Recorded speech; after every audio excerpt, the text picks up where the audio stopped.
Grace and peace be with you, my sisters and brothers in Christ. And thank you for joining me here live at the table.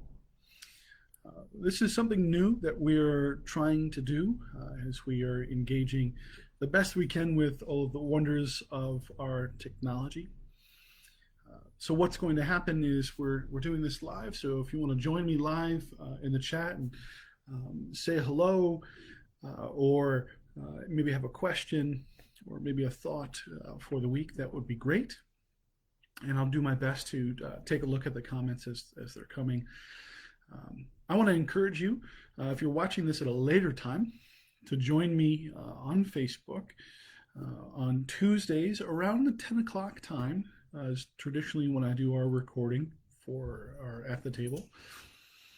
So if you would like I said, from now on, we'll be traditionally try to get our At the Table live recordings on Tuesdays around 10 o'clock or 10:30. With that being said, friends, this is also a time where we have our announcements and then kind of just a short thought for the week. I am excited to announce that through the generous donations of our community, the Victor Farmington Food Pantry is full of mashed potatoes. And we've received so much donations through that they've asked that we go for one more week, asking for gravy this time. One of the needs for the Victor Farmington Food Pantry is instant gravy. So we're not asking for monetary donations this time. We would just ask that you would give a donation of any type of instant gravy.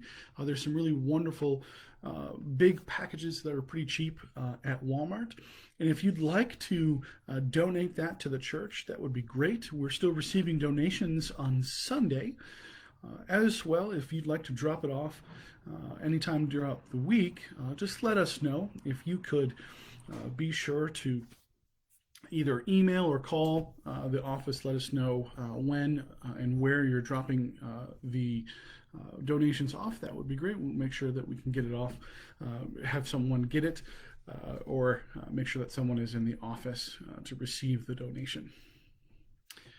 Friends, I'm also excited to announce that we have our newsletter for the fall, and I want to encourage you, it should be in the description of this video that you can just click and it'll bring you to our webpage, which will bring you to our newsletter. So we want to encourage you to check out our newsletter to see all of the exciting things that are happening in the life of our church, as well as some announcements for November and December.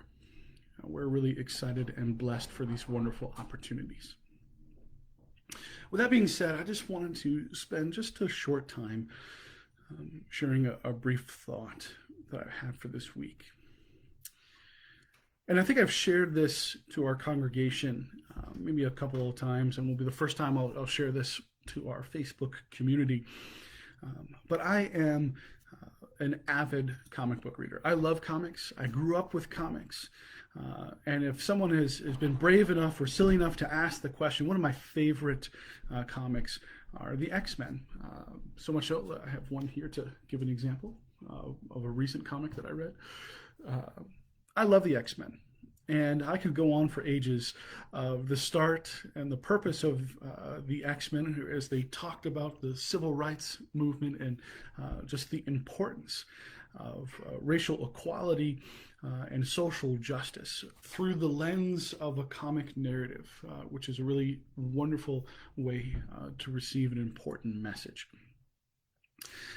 Now, I bring all of that up because I find ourselves in an interesting place as a Christian community that is familiar in the world of comics, or maybe a superhero movie or show that you like, or that is that we find ourselves in an interesting place where it seems like we are against insurmountable odds.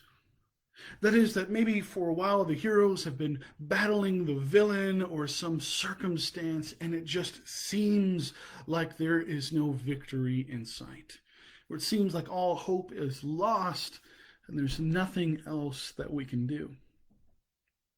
I find myself sometimes venturing down those thoughts as, again, we are reminded that we're in month 8 of a pandemic that I, for one, thought was not going to last that long.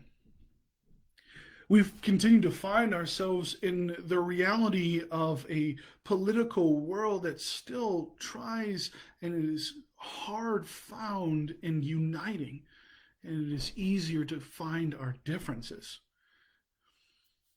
We struggle with the differences of equality, of basic human needs, and it seems like we have been fighting this fight for a long time.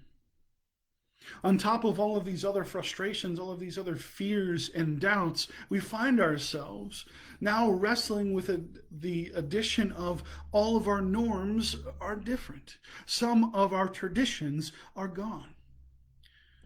I'm reminded of this even more so as folks are getting ready to plan for Thanksgiving. And Thanksgiving for many families is going to look different. It's going to be different.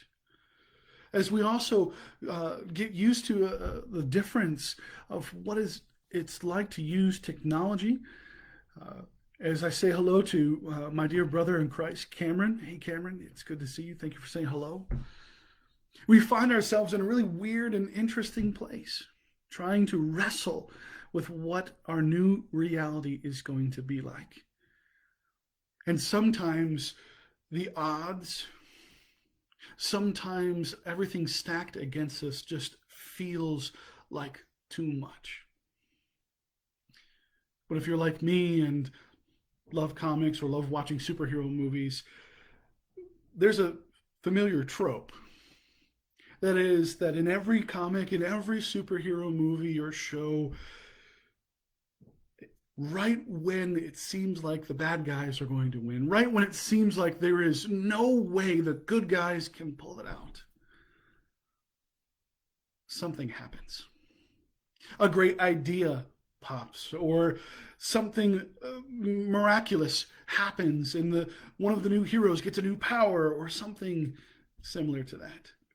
I remember when growing up watching the old school X-Men series, one of the famous things that they would do is at the end of an episode, they would leave the heroes in trouble. And so they would say, come back next week and find out if our heroes can survive these odds.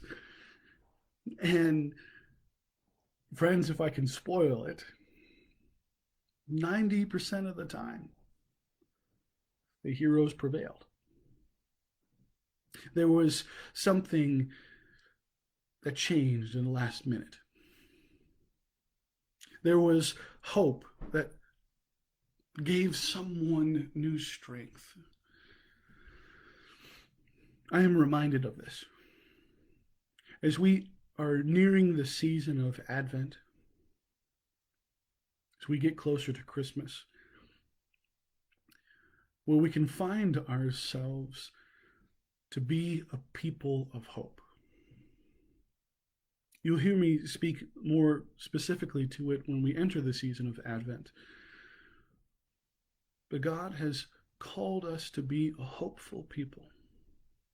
To remember that when God has promised something, God keeps that promise. The promise that we hold on to today. I invite you to remember for this week is to know that when God says that God will take care of you, God means it. And we are called to respond to that call. Respond to that promise. But for some of us, we are invited to care for others, to offer our time, to offer our finances, to offer every fiber of who we are for the sake of the kingdom, so that we can be people of that promise. I want to invite you this week, my sisters and brothers,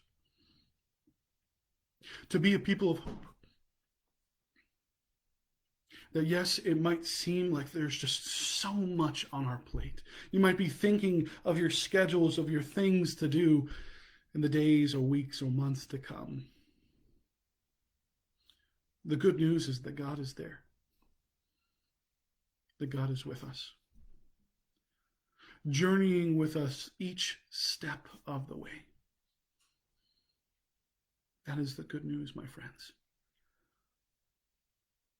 That we will get through this, and we can do it together. Friends, may you be filled with that hope, knowing that you are never alone. May God's grace and peace overwhelm you this week. May you be kind to one another. And may you go from this place never forgetting in who and whose you are. Friends, I hope that you'll join me again next week on Tuesday around 10:30 for At the Table session.